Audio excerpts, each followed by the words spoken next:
Ukraine के राष्ट्रपति Zelensky और यूरोपीय लीडर्स देर रात अमेरिकी राष्ट्रपति ट्रंप से मुलाकात के लिए व्हाइट हाउस पहुंचे।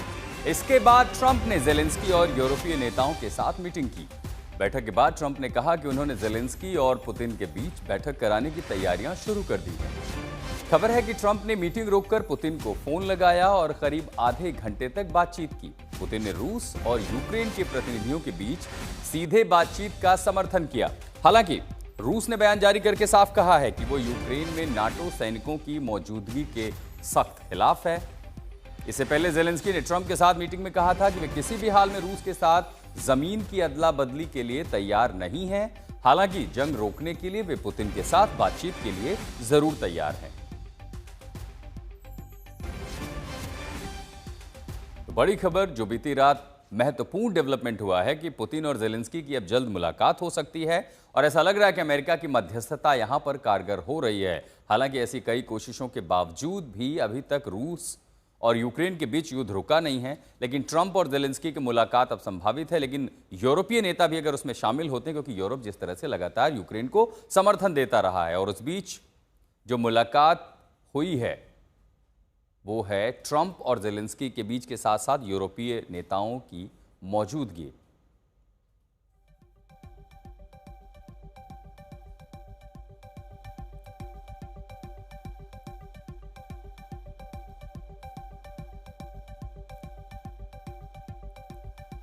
तो ये तीन महत्वपूर्ण तस्वीरें जो पूरा घटनाक्रम इस समय हो रहा है उसमें आप ये देखेंगे कि इस बार ट्रंप और जेलेंस्की की बैठक में सकारात्मक रवैया के साथ खत्म हुई, जिसमें ट्रंप ने जेलेंस्की के कपड़ों की तारीफ की। जेलेंस्की पिछली बार अमेरिका गए थे तो उनकी मिलिट्री ड्रेस को लेकर के विवाद खड़ा हो गया था, लेकिन ट्रंप में दरअसल इसमें होगा क्या, मुलाकात के मायने क्या क्या, अगर आप देखें यूक्रेन के लिए अमेरिका का जो समर्थन है वो बना रहेगा। वहीं जेलेंस्की कह रहे हैं कि जंग खत्म करने के लिए डिप्लोमेटिक रास्ता अपनाएंगे। आपको ये भी बता दें कि रूस कह रहा है कि इधर डोनस के पास का जो एरिया है यूक्रेन को वहां से पीछे हटना होगा। ट्रंप कह रहे हैं अमेरिका यूक्रेन को अच्छी सुरक्षा देगा, लेकिन नाटो में फिलहाल अभी देरी हो सकती है, नाटो का रास्ता बंद है। जेलेंस्की कह रहे हैं जमीन की अदला बदली मंजूर नहीं है, यानी डोनस का जो रीजन जो उस पर रूस दावा कर रहा है वो चाह रहा है। जेलेंस्की कह रहे हैं कि नहीं, हम अपनी जमीन तो नहीं देंगे। ट्रंप कह रहे हैं यूक्रेन में शांति के लिए सैनिक भेज सकते हैं, यानी जिस तरह से वो बाकी जगहों की प्रोटेक्शन के लिए अमेरिका अपनी मध्यस्थता दिखाता, कह रहे हैं हम यूक्रेन में अपने सैनिक भेज देंगे। जेलेंस्की क्या कह रहे हैं, जंग के बाद चुनाव हो सकते हैं, यानी जब तक स्थिरता नहीं आएगी तब तक वहां चुनाव नहीं होगा और एक बार चुनाव हो जाएंगे उसके बाद स्थिति वहां बनेगी। ट्रंप कह रहे हैं युद्ध जरूर खत्म होगा, हालांकि कई बार ऐसा कह चुके हैं रूस और यूक्रेन के बीच युद्ध रुका नहीं है। जेलेंस्की क्या कह रहे हैं, जंग के रहते चुनाव मुमकिन नहीं है, यानी यूक्रेन में चाहते हैं कि नए चुनाव हो, नई सरकार का गठन हो। ट्रंप कह रहे हैं रूस, यूक्रेन और अमेरिका की एक बैठक होगी। ये सबसे महत्वपूर्ण है कि यूक्रेन और उसके साथ रूस की बैठक हो, पुतिन और जेलेंस्की साथ बैठे और अमेरिका मध्यस्थता करे। जेलेंस्की क्या कह रहे हैं, यूक्रेन के लिए अमेरिकी हथियार जरूरी है। आपको यह भी बता दें कि पिछले जब से ये युद्ध की शुरुआत हुई है अमेरिकी हथियार मिले हैं यूक्रेन को, यूरोपीय जो देश है वो भी लगातार मदद करते रहे हैं। तो ये देखिए ट्रंप जेलेंस्की की मुलाकात जो हुई है उसमें क्या क्या महत्वपूर्ण जो बातें हैं वो आपके सामने कि कैसे अमेरिका ने हर तरह की मध्यस्थता, हर तरह की मदद का आश्वासन दिया। जेलेंस्की कह रहे हैं पीछे नहीं हटेंगे, जमीन की अदला बदली मंजूर नहीं है। We just spoke to, I was just telling the president, I just spoke to President Putin indirectly, and we're going to have a phone call right after these meetings today. And we may or may not have a trilat. If we don't have a trilat, then the fighting continues. And if we do, we have a good chance. I think if we have a trilat, there's a good chance of maybe ending it. But he's expecting my call when we're finished with this meeting. People are being killed, and we want to stop that.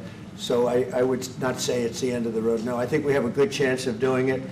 It's been almost 4 years now that a lot of people were killed last week. A lot of people last week. I mean, millions of people killed, but a lot of people last week for whatever reason. A big number, a lot of soldiers, on both sides.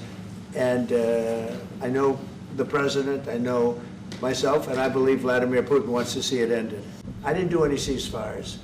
And I know that it might be good to have, but I can also understand strategically why, well, you know, one country or the other wouldn't want it. You have a ceasefire and they rebuild and rebuild and rebuild, and, you know, maybe they don't want that. But if you look at the 6 deals that we made peace and you know, long-term, long-running wars, I didn't do any ceasefires. Would I like the concept. You know, I like the concept of a ceasefire for one reason, because you'd stop killing people immediately. But we can work a deal where we're working on a peace deal while they're fighting. They have to fight. I wish they could stop. I'd like them to stop. But strategically, that could be a disadvantage for one side or the other. But all of these deals I made without even the mention of the words ceasefire. Thank you very much for being here. Thank you so much, Mr. President. If I can, first of all, thank Please. you for invitation and thank you very much for your efforts, personal efforts to stop killings and stop this war. Thank you. And using this opportunity, many thanks to your wife, First Lady of the United States. She sent a letter to Putin about our children, abducted children, and my wife, she, First Lady of Ukraine. She gave the letter. It's not to you, to your wife. Oh, I want it. Yeah. So we are saying this sensitive topic.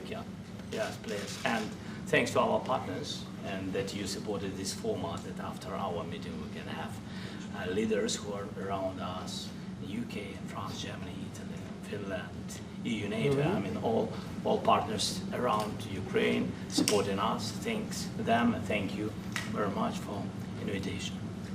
Thank you very much for being here. तो Zelensky और Trump के बीच की बातचीत देकर के आपको 2 महीने पहले वाला वीडियो याद है जब दोनों के बीच किस तरह नूरा कुश्ती हुई थी, लेकिन इस बार सब कुछ बेहद अच्छे माहौल में हुआ है और इतना अच्छा हुआ है कि इस बार ट्रंप और ज़ेलेंस्की की बैठक का रवैया बेहद सकारात्मक रहा और बेहद सकारात्मक बातचीत के साथ खत्म हुआ, जिसमें ट्रंप ने ज़ेलेंस्की के कपड़ों की तारीफ की। याद है पिछली बार जब आए थे कॉम्बैट यूनिफॉर्म में तो कितना बवाल हुआ था कि आप क्या पहन के आ गए, लेकिन ज़ेलेंस्की पिछली बार जब अमेरिका गए थे तो उनकी मिलिट्री ड्रेस को लेकर के विवाद हुआ था, लेकिन इस बार खुद ट्रंप ने उनकी ड्रेस की तारीफ की है। वहां मौजूद पत्रकार ब्रायन ग्लेन ने कहा कि आप इस सूट में बहुत अच्छे लग रहे हैं। वहीं ग्लेन ने फरवरी में ज़ेलेंस्की के कपड़ों पर सवाल उठा दिया था। ट्रंप ने हंसकर कहा, मैंने भी यही कहा। ज़ेलेंस्की ने मजाक में ग्लेन से कहा, आप तो वही सूट पहने हैं, मैंने तो बदल लिया। बैठक से पहले अमेरिकी और यूक्रेनी अधिकारियों ने तय किया था कि ज़ेलेंस्की अपनी हरी सैन्य स्वेटशर्ट की जगह सूट पहनेंगे। सूट भी वही है, आदमी भी वही है, लेकिन इस बार माहौल बदला हुआ है। President Zelensky, you look fabulous in that suit. I said the same thing. Yeah, you look good. I said the same thing. Yeah, looks Isn't good that on nice? you. That's the one that attacked you last time. See, now he's in. I remember that. I apologize to you. You look wonderful.